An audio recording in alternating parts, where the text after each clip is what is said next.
14 dekabrda OTK sınaq imtahanına salınmış bu sualın izahına baxaq. Kəsrin ən kiçik natural qiymətini bizdən istəyirlər. Deməli, gəlin bu kəsri biraz bu formada yazaq. Burada üstəgəl 15 görürük. Gəlin bunu -3 üstəgəl 18 formasında yazaq. İndi izah edəcəm niyə belə yazdıq. Məxrəcdə də 2a çıx 1 var.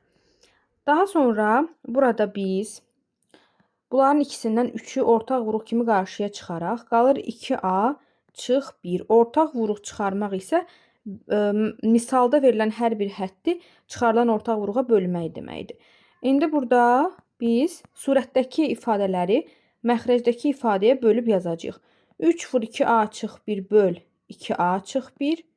Bir də üstə gəl 18 böl 2a çıx 1. Bunlar ixtisar getdi. Deməli, biz bu ifadəni sadələşdirdik.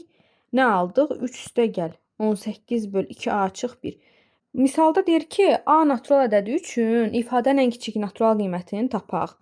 Biz bunun üçün məxrəcdəki ifadəyə 18-in bölənlərindən birini verməliyik.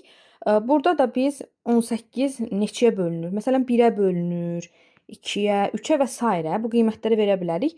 Və nəhayət biz burada əgər 2a çıx 1-i 9-a bərabər etsək, a-nı tapsaq 9-un üstünə 1 gələcək 10, 10-u 2-yə böləcək 5 və a-ya 5 qiymətini versək, olacaq 3 üstə gəl 18 böl 9. Bunu da hesablasaq, olacaq cavab 5. Elə a-nın 5 qiymətində ifadə ən kiçik 5 qiymətini alar.